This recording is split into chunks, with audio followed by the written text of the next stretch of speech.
Noong 2017, nangarap akong malibot ang buong Pilipinas gamit ang motor. At sa wakas, lahat ng 82 provinces nito, makalipas ang 3 riding years, ay nakompleto na natin. Well, maliban sa isa, ang Batanes. Kaya't samahan niyo ako na makumpleto ang buong Pilipinas at makonclude ang 3-year dream quest ko at ma-witness ang natatanging ganda ng Batanes.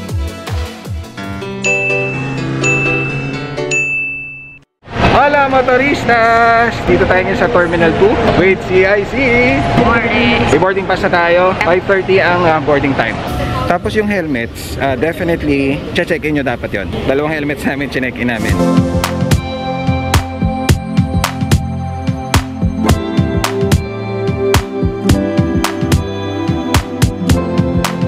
Alright motoristas, ito na yung plane natin.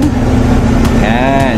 So it's smaller than your usual plane. Smaller capacity. First time ko sasakay ng ganitong size Balita ko, sobrang ikli ng runway doon.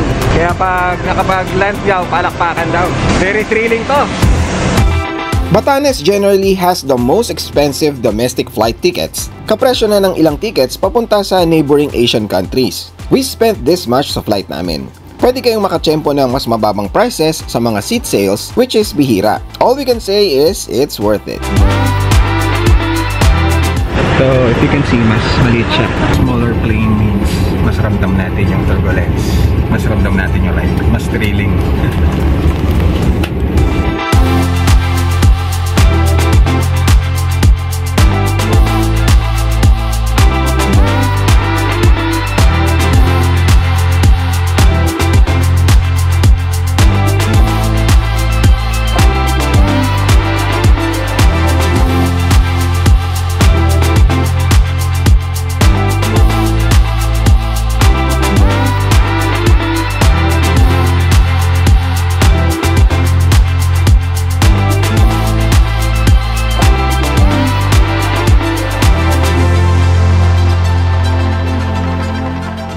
Thank you. Yes, and we're here. We are here finally. So ito yung salakay natin. And pupunta na tayo dito. FYI motoristas, kailangan nyo ng acceptance letter dito. So ipaprocess yun, may mga requirements yun, including the booking confirmation and yung mga vaccination cards nyo. Online yun. Tapos mag-coordinate kayo dito. Yung tour operator nyo, sila yung magbibigay or magpaprocess ng letter of acceptance nyo. Okay? Tapos mukhang may mag-fill up tayo ng self-declaration siguro. A few moments later. Okay, so tapos na tayo mag-fill up, motoristas. Papasa na natin. So pagkatapos yung mag-submit, motoristas, ayun yung mga bagahe natin. Mano-mano. Pero tatawagin na lang daw tayo pag ready na. Sa waiting area daw muna tayo. Mimit natin yung pipick up sa atin dito yung sa hotel. We are booked sa Katuvang B&B. Si Sir Mike yata, yung pipick up sa atin. At the same time, yung mga riders dito. Parang sila pa lang yung riders club dito, yung Ivatan Riders Club. So nakuha na natin yung gamit natin. Pero before that, pakita ko muna sa inyo to. May island tourism map, motoristas. So meron nga tayong 3 islands. We have Batan, which is nandito tayo sa Basco. We have Sabtang and Itbayat. Pero itong dalawa lang yung itutour natin, motoristas, yung dalawa. Laki pa nila dami talaga mapupuntahan. Yung Itbayat, saka ka na lang, okay? Dito tayo sa Sabtang and Batan. Let's go! Alright, let's go! Exit na tayo. So marami namang makakainan dito sa loob mismo ng waiting area. Basta tayo, hanapin natin. Heidi, ayun! Yay! Hello po! Hi, good morning po. Kayo po si Sir Mike? Yeah. Nice meeting you po. Fist bump na. Bye, si Mrs. ko. Ayun pala!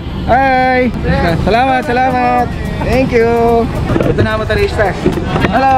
Kamusta po? At sila ang Ivatan Riders Club na napakalaki ng naitulong sa atin para makapag-tour gamit ang motor. Dahil apparently, bawal magmotor ang turista sa Batanes. What? Well, explain ko mamaya. What the f***? Nakakatuwa, ano naman, heartfelt naman, no? Nakatouch.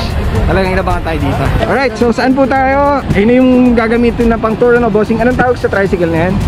Gogon Tricycle. So Teresas, Gogon Tricycle mismo gagamitin natin pag-iikot, no? First kasi natin is Batan muna, North Batan. Anyway, let's not get ahead of ourselves. Magay muna tayo sa mga boss nito, oh. Nakakatakot naman, parang diretso-diretso, parang pa-fist-bump naman mga boss. Yes, po. Wow, mga nakaano pa, oh. Mickey, Charles, and pangalan mo, boss? Newbie to. Kayo, ina-alas kayo. Yes, boss. Ayan. So, excited na ako sa ride natin. Sa Sunday, oh. Sunday. Woo! Hola, Teresas! Welcome to Batanes! Woo! Alright, ito na tayo. Hello kayo, Sir Mike. Kamusta po? Ayan. So may nag-offer pa na meron din sila mga ano dito. Duke 390 din meron. Sabi ko ano lang tayo, scooter. Para kung ano yung kung saan tayo nagsimula, din tayo matatapos. Plus, meron pang U-Box. National road na po ito. Ganito kasi Kipang. Talaga, national road na to, motoristas. Ito two-way. Pero if you go inside, puro one-way na po yung sa loob. One way. Gusto ko rin po yung ano, yung suot ng mga ano, ibatan talaga na. Ano bang tawag sa ganun, sir? Yung pang babae, bakol. Bakol. Yung pang lalaki, kanay. Panay. Sana makaano tayo makapagsuot. Sa mga panahong ito, ipinagbabawal pa sa mga turista na magdala o magrenta ng motor sa probinsya ng Batanes, lalo na ang DIY tour. Nang tinanong ko kung bakit, ito daw ay para sa safety ng mga turista at required ng tour operator para makapamasyal sa mga destinations. Hindi tulad dati na pwede ka lang magrenta ng motor at gumawa ka ng sarili mong ruta. Siguro para makatulong na rin sa pagbangon ng mga local operators dito. Nalungkot nga lang ako dahil pagkatapos ng ilang taong ginugol ko para matapos ang quest, sa huling probinsya pa yata ako hindi makakapagmotor. Pero hindi tayo sumuko at nakipagtulungan tayo sa Ivatan Riders Club at LGUs. Pero sir, bakit kaya biglang pinagbawal ang tutor ng pagmumotor? Kung hindi mo kasi kabisado yung mga daan namin, madami siyang paliko-liko, plus very steep yung iba, daming blind curve. So yun yung reason, motoristas. Napacheck ko naman tayo. And we're here. Ito na pala tayo, motoristas. Lapit lang sa airport. Hello po. Hello, ito na pala tayo. Okay na. Welcome po sa Katubang. Salamat. Katubang. Alright, so motoristas, mali yung pronunciation ko. Hindi siya Katubang. It's Katubang. Let's go. Nice. So very homey motoristas, oh. Meron kayong pwedeng tambayan dito. Nag-bell ka kaagad. Thank you po. Ano, pwede tayong tambayan. Ito pala, oh, pwede natin gamitin. Alright, pasok na tayo. Ooh. So, check-in muna tayo, syempre. Health declaration again. Alright, motoristas. So, nag-shift na tayo dito sa vlogging camera natin para mas makita nyo ng malinaw, no, itong place natin. Okay? Okay, so, siguro, tanggalin na natin to. Tayo na lang naman yun nandito. Medyo dumidilim na, no? Pero overall, thank you Lord for the nice weather. Kasi nga, month na to, no, August and September, ito yung bagyuhin, di ba? Kaya medyo marami nag-worry sa amin. Kaya thank you Lord for this nice weather. As usual, room tour. And I'll give you more details later. So again, dito tayo nag-fill up ng health declaration. Dito naman tayo. Ito yung parang living room nila, living room area. This way, wow! Ang ganda naman yung ano natin. Ooh! Nice! Tapos meron din mga room sa taas. Kita naman natin, house talaga siya. Nakinonvert. Number 3 tayo. Alright, let's go. Voila! Andiyan ang magulo natin gamit. Ayun na. Whoa! Super nice. Ay, meron kayo pang kung may kid kayo, di ba? Pang 3 talaga siya. Good for 3 motoristas. Para siyang Mediterranean din yung ano, no? Yung dating. Lalo na yung colors. Alright, motoristas. Quick room tour. Closet. Ayan. Meron tayong cabinet. Pwede nyo ihang yung mga damit-damit. So, meron tayong mirror na apparently nakapatong pala sa chair. Kulit, Anyway, so we have the bed. Single bed dito. This is the main bed. So, I think queen size yan. And meron na tayong mga towels dito. And, syempre, the pillows, 4 din, no? And meron tayong mga painting dito. We have the lamp. Yan, at least meron tayong side table. And windows. On this side, we have another table. Tingnan natin yung CR. Voila! Buksan natin yung ilaw. Yan. And here's the CR. Natin. Shower area. Not sure kung merong ating code. As you can see, very clean, very neat yung place. That's also the reason why we chose this. Actually, sobrang daming yung choices. Pili na lang kayo. We'll be here for 3 nights. Gusto rin ni CICS, comfy yung beds. Kasi meron dito mga very scenic yung labas. For example, sa bintana, merong rolling hills and all. Kaya lang yun nga, hindi niya nagustuhan yung mga rooms. So, yung bed particularly. So, yun. Kaya nga dito tayo nag-book. So, it's 8:07. Sobrang aga. Request na lang kayo ng early check-in. Okay lang naman sa kanila. Lalo na yung check-out naman natin ng last day is very early din. Okay, kaya tayo. Nakakatuwa, no? Paglabas mo, nandun na agad. Bahay na bahay talaga. Wow, tapos ganyan yung no? Super nice, no? Yes. Ataristas. Breakfast time. Dito nga sa Batanes, usong-uso dito yung design stone houses, di ba? Kasi nga sobrang bagyuhin to. They have to adapt and make the houses na very durable. Kaya yan mga stone houses. Tama na nga sa chat, kain muna tayo. Alright, so meeting muna tayo dito with Kuya Lito. Hello Kuya Lito, kumusta po? Hi, dito against the light. Yan. So, welcome to Batanes, sir. Sana po magustuhan nyo ang lugar namin para po sa maibahagi sa mga kaibigan nyo at kakilala po sa mga. Correct. Sa mga viewers natin, sa mga nanonood, definitely magiging basis kasi nila tong video na to as a guide sa pag-tour ng Batanes din. So, meeting muna tayo para sa ating schedule. Okay? Let's go. Arius 3, provincial. Ano pangalan Kuya? Arius 3. Ito daw yung provincial 3 ng Batanes. Tinawag na provincial 3 ng Batanes, sir, kasi matibay ito sa hangin, bagyo araw. Nung bagyong Kigo po, yung mga ibang kahoy po, sir, wasak na, no? Tumba, nalaglag yung mga dahon. Then ito pong Arius lang po ang natitira. Kaya tinawag namin siyang Provincial 3. Bukod po doon po, sir, marami po siyang nagagawa dito. Yung bunga po nito is ginagawa pong Arius wine. So, Wine, okay. matitikman nyo pala. sa Sabtang yan. Sa Sabtang kasi marami nagbebenta. Tsaka dito rin sa Basco, sir, marami po rin po. Tapos, ito pala. Tapos motoristas, nakakatuwa, no? Nag-request daw si Kuya na may mga gustong sumama na mga nagda-drive din ng Kogon tricycle. Ito. Ito po. Hello. Hintay po natin yung iba. Ito ba yung sasakyan natin, Kuya? So motoristas, ito na ang ating sasakyan, no? Very nice. So this is our ride for today. Ayan na, walking distance. Actually, nanggaling na ako kanina. Ayun, provincial capital, no? Picture muna tayo. Ayun, kilometer 0! Ito ba yung Diyan tayo papapicture.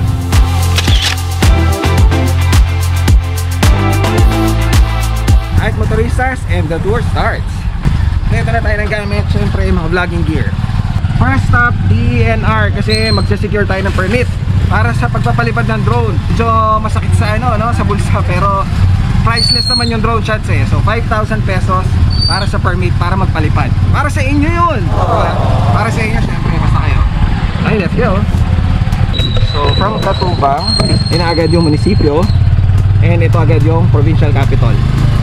Ito, dalawa po lang po ang bangko dito. Land Bank at saka PNB, sir. Land Bank and PNB lang daw meron.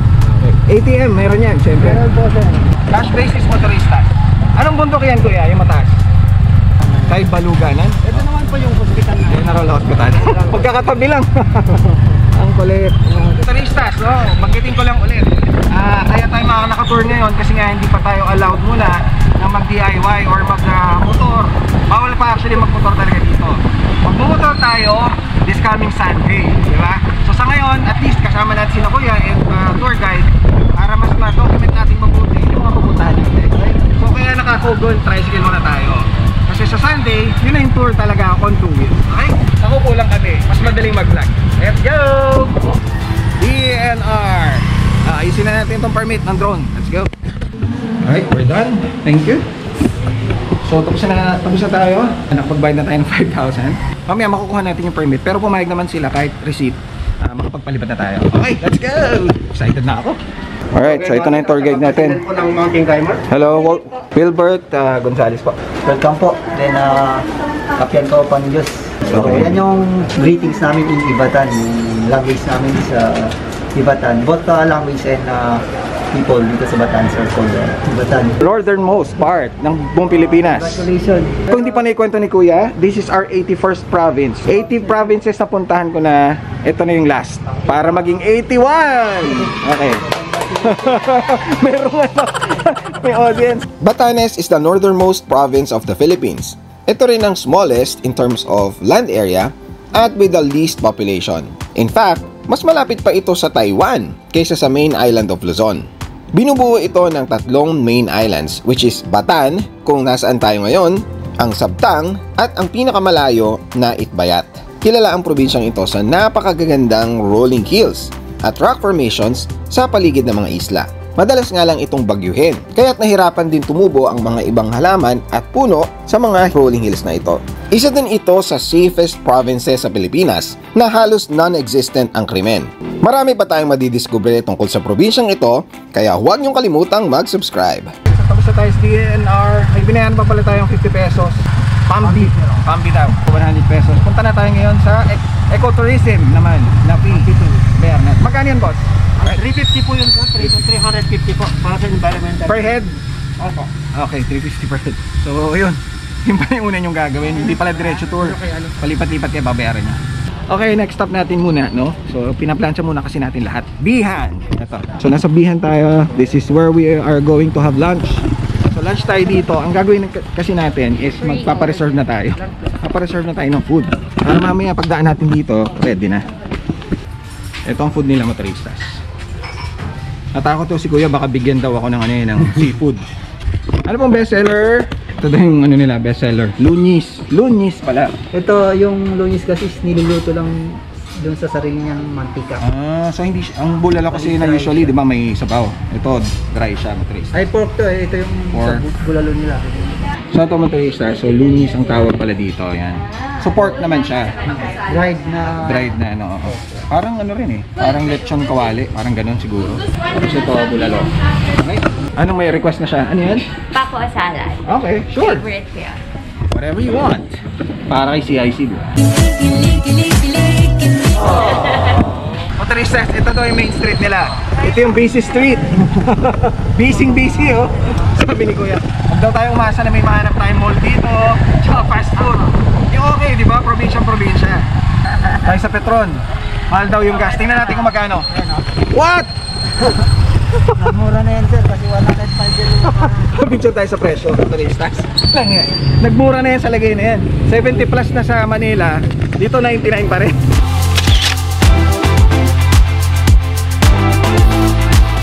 Ang in-avail nating tours for the next 3 days ay ang North Batan, South Batan, at Sabtang. And on the final day, iikutin natin ang buong Batan on 2 wheels. At ito ang naging rate namin para sa buong tour. West Philippine Sea, motoristas. What?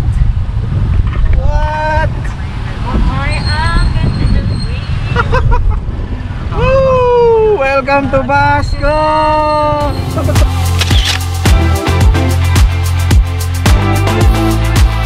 Motoristas, tingnan nyo to. Woo!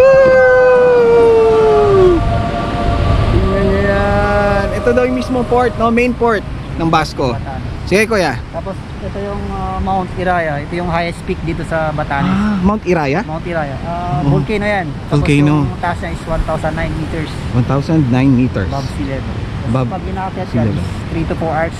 Wow, 3 to 4 hours Pero paakyat. close mo na yung trail ngayon kasi nasira. So, hindi pa naayos. Marami pa actually mga sarado ngayon eh, no? Lalo na mga kainan, mga ibang establishment, Apo. tsaka tourist destination siguro.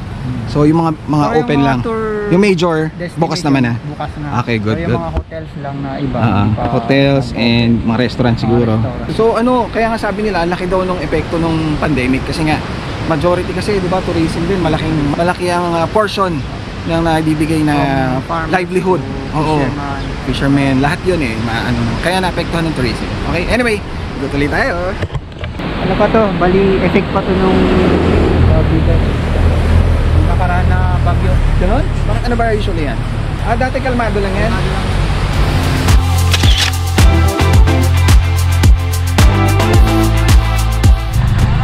So smart daw ang malakas, smart na SIM card or network. Globe, wala masyado. Yan, pataas na tayo. So next destination natin kuya is Mount Carmel Chapel. Here we go!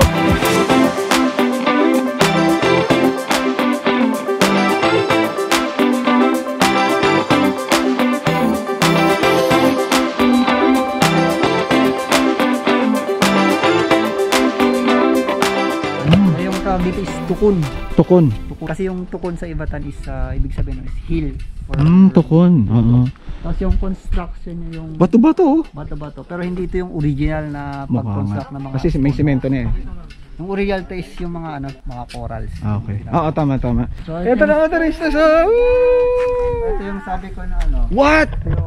yung Pacific side. Ayan to, motoristas. Pacific side, ito yung West Philippine Sea. Ito yung West Philippine Sea sa kabila. OMG. Dito banda, North, Taiwan doon. Dito yung Taiwan. Tapos dito na yung South. Pambabalik ka ng Manila. Yung Batanes is mas malapit sa Taiwan. Yes. 190 kilometers na lang. Kesa sa mainland ng sa Apari, di ba? Apari, So mas 280. Ang ganda ng mga sinasabi niya. Magaling na tour guide to si Kuya. Alam niya yung mga mga details eh. That's true. Yan yung Itbayat Island, sir. Ayun, kita na pala dito yung Itbayat. Sa kabilang side daw yung port. 3 to 4 hours mula dito. So after Itbayat, meron pang 5 na island doon. Pero maliit na lang yun. Again, motoristas, nandito yung sunset. Tapos, nandito yung sunrise. Okay, enjoy nyo muna tong say. Dito muna tayo sa west part muna. West Philippine Sea. Ganda. Ito magagalit na sa akin si IC.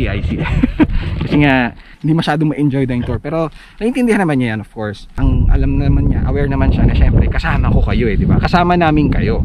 Kaya, we will really allot time. Ganun ko kayo kamahal motoristas. We will allot time for you para ma-vlog ko to mabuti, para maisama ko nga kayo.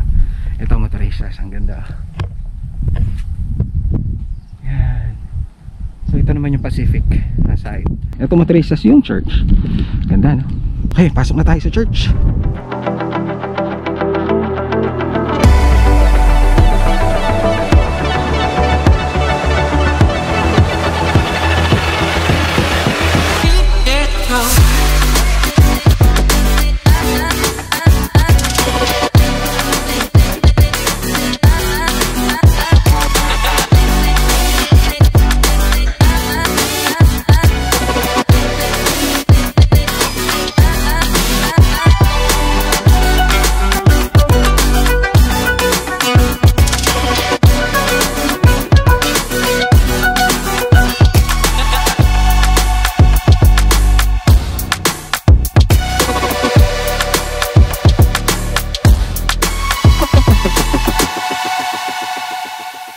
Si Kuya, may tinuturo niya.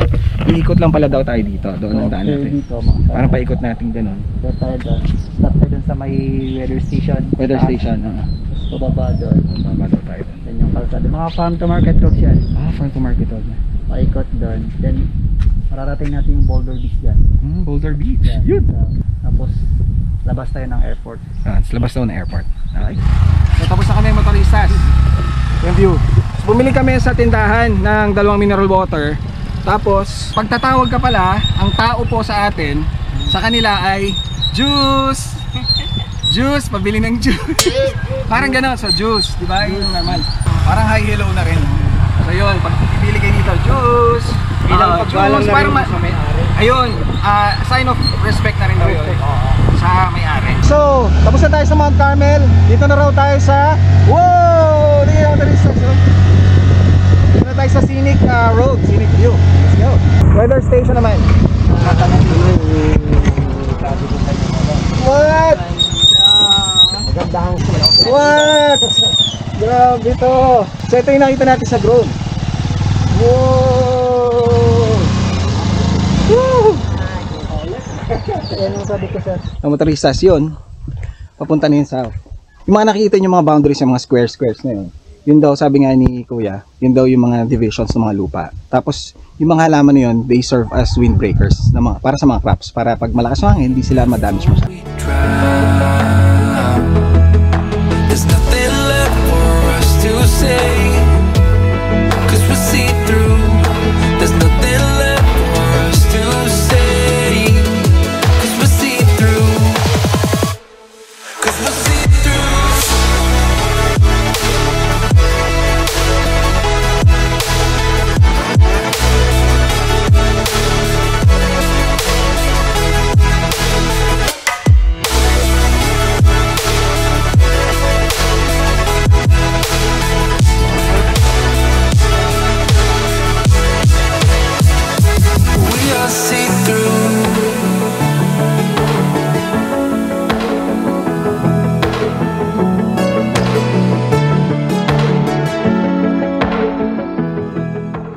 Look at that! Whew, grabe. Super ganda dito, motoristas. Look at this. Alright, motoristas. Anong tawag sa spot na to? Yung rock formation dito is ito yung tinatawag namin na Ijang. Ija? Ijang. Ijang. Ijang is a Ivatan na term for fortress. Fortress, So, okay. Hindi lang ito yung Ijang sa Batanes, actually maraming Ijang dito. Before kasi na dumating dito yung mga Spanish, group of different tribes dito. So nakatira yung mga tribo dito sa malapit sa mga rock formation na ganito. So during tribal war, yung isang tribo dun umaakyat para magprotektahan nila yung mga sarili nila. Then yung mga tribo na yan is nawala na lang nung dumating na yung mga Spanish dito.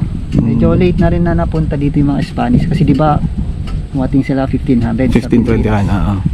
Pero dito sa Batanes Late na yun kasi late 1600s na lang din. Ah. 1783 lang na-colonize yung Batanes. dami ko natututunan na. Okay, okay. June 26 yan yung pinaka-foundation ng Batanes. Kaya yung time na yon, yung Governor General ng Pilipinas, si Jose Vasco Vargas, siya yung nagpadala ng expedition para makonquer yung mga tribes. Kaya yung Vasco is pinangalan sa kanya. Yung General. Parang ano rin yun, yung sa yung mga tribo, parang may mga head din. Parang sa ibang lugar, di ba, Datu. Dito sa Batanes, yung may composition yung mga tribes dito. Yung tawag sa pinaka-head is Mangpus. Mangpus, then sunod dun is Mapulon. Then yung next din is yung Kumayjan, yung parang ano, Citizens. tapos yung meron pang mas bababa sa kanila, Umijang yung tawag, yan yung mga warriors. Ganun? Parang sila yung mga warriors pagka may mga tribal wars. Siya yung para mga ano, frontliner nila. Oo. Then meron kaming yung local hero dito. Yung Okay. Mangpus siya, si Mangpus. Amandangat. Amandangat. From Okay. Sabtang siya. May siya, statue siya sa Yun yata. ganun, pero wala siyang itak kasi natanggal ng bagyo eh. May itak yun pero parang nakagranada siya, nakaganon. Granada. Mas matindi yan Wow naman. Yung iba itak-itak siya, granada agad Matindi. Natanggal kasi yung niya, yung itak. Na bagyo. Okay. Alright, next. Japanese tunnel. Yes. Abangan sa susunod na episode.